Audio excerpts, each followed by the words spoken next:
e agora está se inaugurando a fase 4, que entra a partir de 1981, que são os monopolos magnéticos das grandes unificações, das teorias de grande unificação, os monopolos eletrofrágeis. Aqui nós temos um famoso efeito ligado a monopolos magnéticos, chamados efeito Rubakov-Kallam, né? E esse efeito, ele mostra uma conexão muito grande entre a estrutura microscópica dos monopolos, ou seja, monopólios como estruturas complexas, né, com uma grande estrutura interna, e isso está ligado, né, quer dizer, a compreensão dessa estrutura está ligada aos mecanismos de transição de fase nas teorias na teoria eletrofrágil e nas grandes unificações. Então, esses trabalhos aqui, o efeito Rubakov-Kallam, eles dominam a literatura dos monopolos magnéticos entre 1981 e 1983. Inclusive, o Rubakov esteve em Trieste também no nosso período de doutorado, em início de 82, e falou bastante sobre a questão da importância, quer dizer, na época, com as grandes unificações, uma das grandes, digamos, predições das teorias grandes unificadas é o decaimento do próton. Hoje nós sabemos que a vida média do próton é na faixa dos 10 à potência 32 anos, 10 a 32 anos. Lembrando que a idade do universo é 10 a 10 anos, né? 13 bilhões e 800 bilhões de anos. Aqui nós estamos falando de 10 elevado a 32 anos, é o tempo de decaimento dos prótons. E, claro, então o próton é muito estável. Claro que as teorias de grande unificação têm que dar conta do decaimento do próton dentro desse tempo, né? De 10 a 32 anos. E o efeito Rubakov-Kallam, ele evidencia a importância dos monopolos magnéticos como indutores também do decaimento do próton decay. O próton que pode decair, por exemplo, emitindo, por exemplo, π+, né? Emitindo K+, emitindo pósitrons. Então, o decaimento do próton é bastante interessante nas teorias de grande unificação, quer dizer, essa é uma grande previsão imediata das teorias de grande unificação, e o efeito Rubakov-Kallam vai relacionar o decaimento do próton à existência desses monopolos compostos, desses monopolos com estrutura nas teorias de grande unificação. Aqui, como eu já falei, já tinha citado, o trabalho do Cho e do Mason, é aqui sobre esses chamados monopolos eletrofrágeis. A publicação exata é essa aqui, é um Physics Letters, de 1977. Isso o Felipe vai falar brevemente com vocês, vai apresentar rapidamente o que são esses monopolos eletrofrágeis, né? Esse artigo aqui, esse archive aqui é muito interessante. Esse archive aqui é de 2020, no mês de agosto de 2020, né?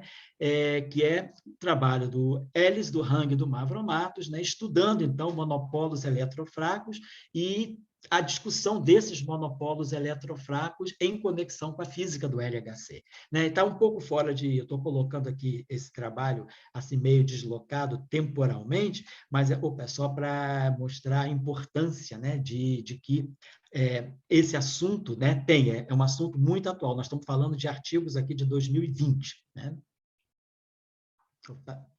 Aqui, a fase 5. Então, a fase 5, na verdade, ela começa em 1900, quer dizer, até a fase 4, ela se estende até 2000, até 1994, e aqui inicia-se a fase final, que nós chamamos da fase 5.0, que são os monopolos agora em conexão com as teorias de Yang-Mills, com as teorias de gates não abelianos supersimétricas. Então, é uma nova fase em que os monopolos magnéticos, através desse mecanismo chamado de dualidade elétrica magnética, e aparecem fenômenos como condensação de monopólos que se condensam, e isso pode estar por trás do mecanismo de confinamento, né, descrito nas teorias de Yang-Mills com duas supersimetrias. Então, essa é uma área muito rica, tanto do ponto de vista da matemática, né, da geometria algébrica. Então, aqui nós estamos falando de geometria algébrica, estamos falando de topologia, estamos falando de física,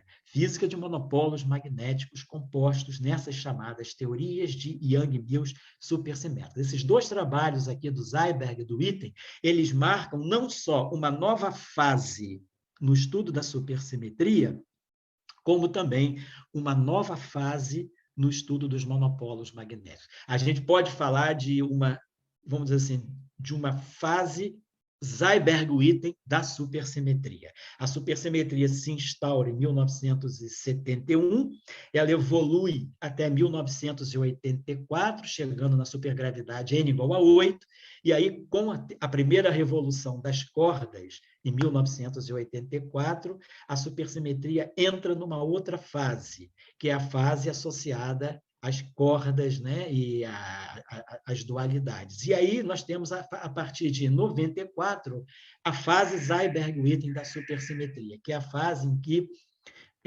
predominantemente se estuda essa dualidade elétrico-magnética nas teorias de Super e Yang-Mills. Então, é uma nova fase em que tem toda uma discussão que envolve um grande número de matemáticos, então é um campo muito rico, tanto para matemática quanto para física, essa fase 5.0 dos monopolos magnéticos. Aqui, esse outro trabalho do Seiberg-Witten também, discutindo a quebra da simetria quiral, que é uma simetria importantíssima para a gente compreender a origem da massa, né, do próton, do nêutron, né, quer dizer, a massa dos quarks, ela está dada pelo mecanismo de Higgs, mas depois os quarks se ligam para formar prótons, nêutrons, né, e outras partículas hadrônicas. E aí nós temos um papel importantíssimo da chamada quebra dinâmica da simetria quiral. E aí os monopolos, quer dizer, segundo a visão de Seiberg-Witten, os monopolos desempenham um papel importante no estudo dessa quebra da simetria quiral que está por trás do aparecimento da massa para as partículas que interagem fortemente, as partículas compostas, né?